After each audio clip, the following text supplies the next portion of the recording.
Welcome to the Family Milk Cow podcast, where in every episode I cover topics that equip you with the skills and know-how to look after your girls in the barn. Family milk cows are more than just livestock. They are a part of our families. They deserve the best care possible from knowledgeable and responsible owners. So pull up a chair or your milk stool and let's dive into another episode of the Family Milk Cow podcast.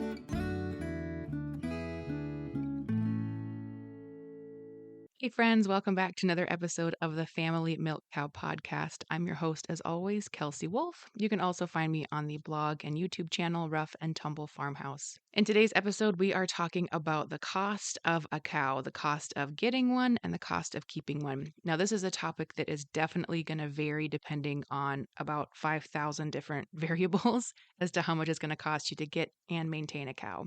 So some of the first variables to talk about are where you live is going to really impact this, especially on feed costs. I'm coming to you from kind of west central Minnesota, a lot of great farmland, a lot of hay readily available. Versus if you live somewhere, I don't know, like Arizona, there's not going to be a lot of hay. And so your prices are going to be a lot higher than what they are for me. Other things to consider might be veterinary care, how close it is to you, if you have to transport to it. It's going to depend on what type of cow you have, how much it costs to purchase that animal. The size of your animal is also going to change how much you have to feed them, and depending on how easy of a keeper they are as well, that's all going to change a lot. So the best I can really do is share with you my numbers, and then you'll have to kind of do some poking around in your own area to see how it might compare. So to begin with, let's say you just want to get your cow. How much is that going to cost? Based on what I have seen in my area, and seems to be pretty consistent actually across the country, you are going to be looking at minimum about $1,500 to get a decent cow or a halfway decent cow. At $1,500, that's kind of the bottom end that you're looking for. If someone really needs to sell an animal,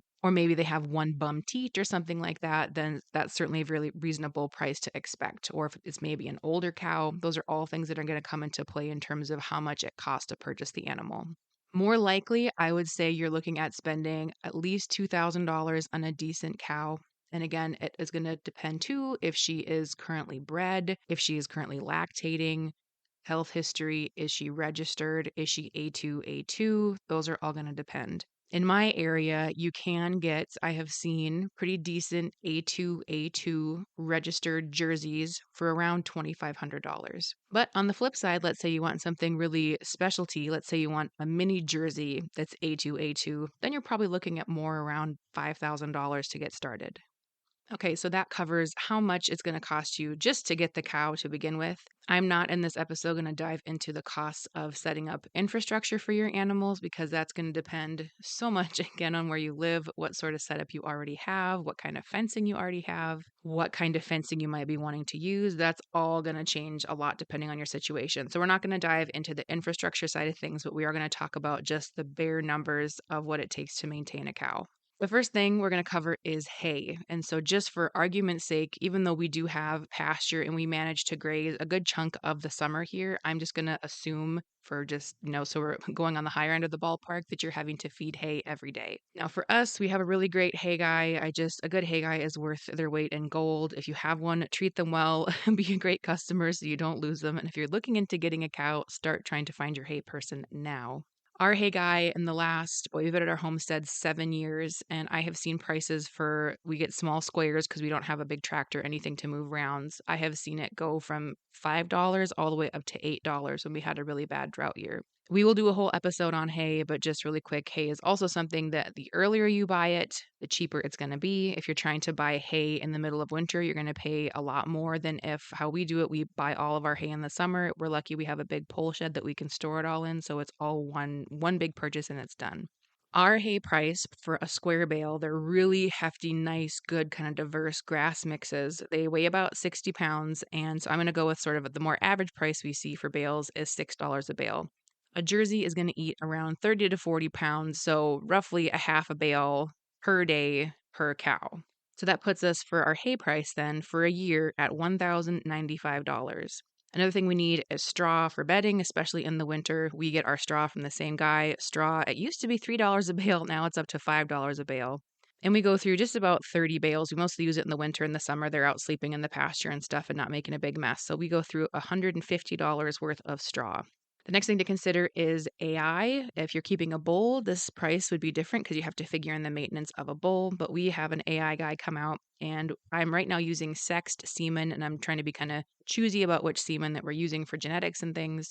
So my AI costs $65 each time he comes out. We had to have him come out twice last year. So I'm kind of basing these figures on last year. So that was $130 for AI last year.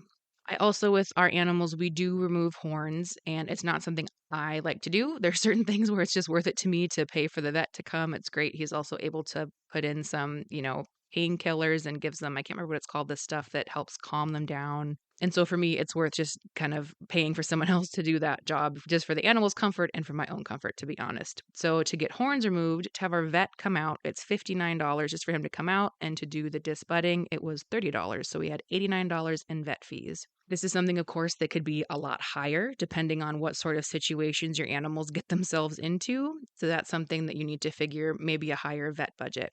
Last year, we also had Juneberry's hooves done for the first time in her life when she's going to be 9 this spring. So it's pretty impressive. So hooves, not something, if your animals are out on pasture, you maybe have to deal with too much, but it was $125 to get her hooves done. Another expense that comes in the summer is fly spray. I try really hard to have decent manure management. We also have chickens scratching around. The cows are out on pasture, but we still deal with flies. And so in the summer, we go through about $150 worth of fly sprays.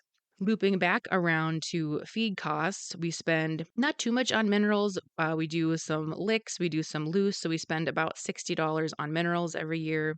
And then last year, for the first time, June, actually, her condition kind of went downhill a little bit at the end of the year going into winter. So I started supplementing a little heavier with some sweet feed. Other than that, we just do hay and do just a little bit of grain during milking times. But so since we did do some sweet feed last year just to try and get her condition a little bit better, which did work, I supplemented with sweet feed, like a 16%. And so that was $240. Now that brings the grand total of maintaining one cow.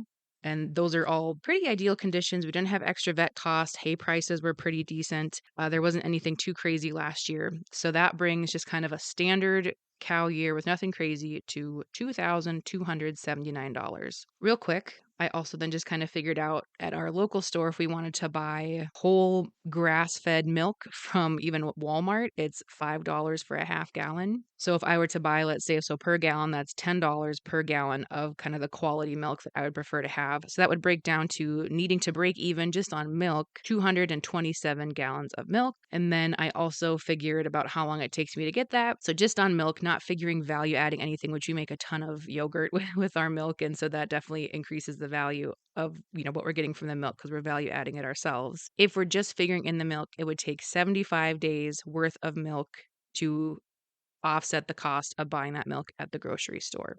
So for me, that break even point is after 75 days of milking, it is more cost efficient to have a cow than it is to not have a cow, if that makes sense. Now, hopefully this is helpful for you just to kind of get a realistic expectation of how much it's going to cost you to maintain your animal, whether that's going to be worthwhile having your animal. Some things that I did not take into consideration in this because it's just way too complicated would be the value of your labor going into maintaining your cow. I also don't figure in the cost of just general upkeep around your homestead or your farm. Those are things that are also kind of hidden costs that are not figuring into this at all. Now, whether or not that was less than you're expecting or more than you're expecting, I hope that it was very helpful and hope you can convince your husband, your wife, your partner, whoever, that getting a cow would be worth it for you. Thanks for listening to this week's episode. Make sure you tune in next week. We're going to be talking about hardware disease, what that looks like, how it happens, and what you can do to prevent it. Thank you so much for listening to another episode of the Family Milk Cow Podcast. You can become a part of the Family Milk Cow Podcast by joining the Milkmaid Brigade, sponsoring an episode, or following along on social media. You can find links for all these and more, including show notes, at familymilkcowpodcast.com. If you love what you're hearing, please rate, review, subscribe, and turn on those automatic downloads. One of the best ways to support this show is simply by sharing it. And as always, make sure to give your girl down in the barn a good scratch behind the ears from me.